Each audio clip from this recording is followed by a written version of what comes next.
1934, 1984, 2024, avec Chido, Mayotte, la France, a connu l'un des pires événements de son histoire.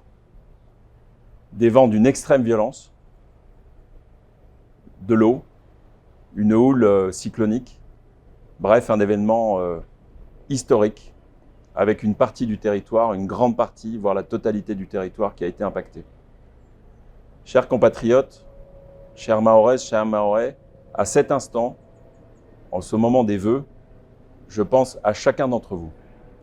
Chacun et chacune d'entre vous qui avez souffert, qui avez été endeuillé, qui avez été atteint dans votre chair ou dans votre maison, qui avez perdu énormément de cette vie d'avant. Je voudrais à la fois saluer votre courage, votre capacité à faire face, votre adversité et votre solidarité.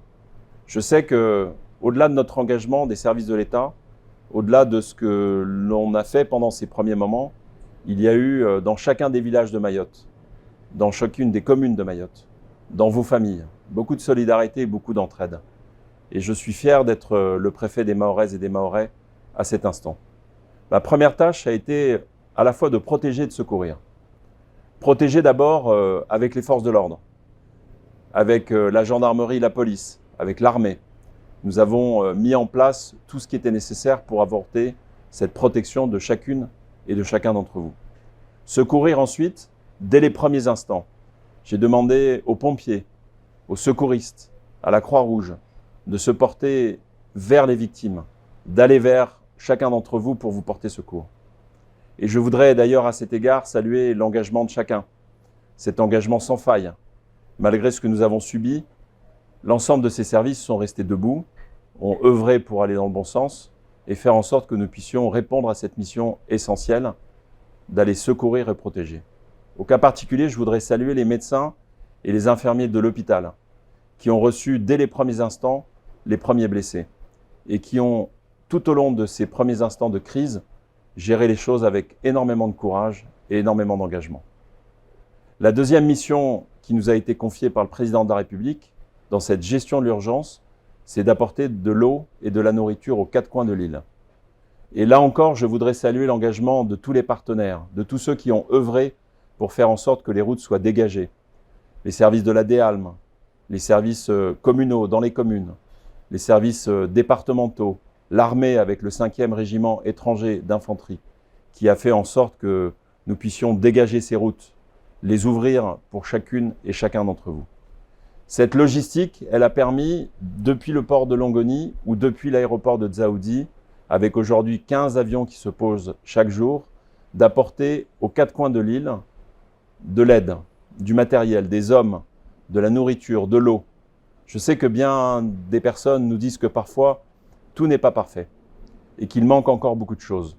Nous l'entendons, nous l'écoutons et nous faisons en sorte de nous améliorer chaque jour pour que rien ne manque, dans cette début d'année si difficile où chacun d'entre vous a su faire face à une telle difficulté, une telle adversité.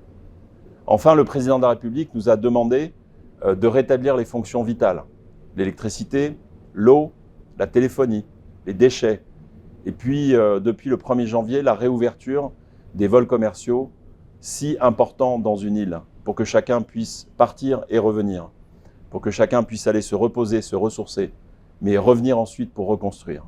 Cette reconstruction, c'est le 3e temps de la manœuvre. Nous nous y employons avec à la fois les ministres et le Premier ministre qui a ouvert le plan Mayotte debout.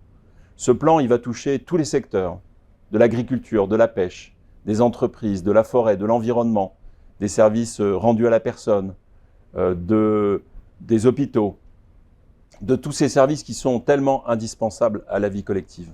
Mais c'est aussi, dans la perspective de la réouverture des classes et de la rentrée scolaire, l'ensemble des services du rectorat qui travaillent pour faire en sorte que nous ayons des salles de classe, pour faire en sorte que nous ayons des professeurs, pour faire en sorte que nous puissions retrouver le chemin de l'école pour chacun des écoliers, chacun des collégiens, des lycéens, et que chacun puisse passer son bac, continuer ses études et poursuivre.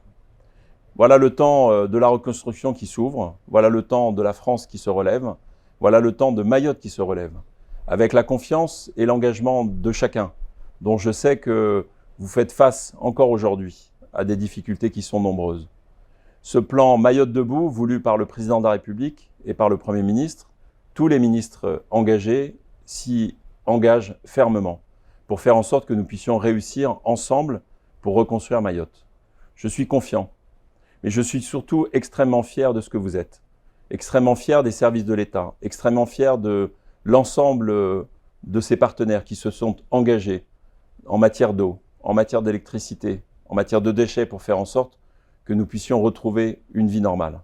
Alors, à cet instant, où il existe encore beaucoup de difficultés tout au travers de l'île, je voudrais à la fois vous remercier pour ce que vous êtes, vous remercier pour votre résilience et votre engagement, et puis vous souhaiter une bonne année 2025, qui démarre après une année 2024 si difficile, mais vers des jours plus heureux, pour faire en sorte que Mayotte soit debout et qu'ensemble nous nous relevions pour Mayotte.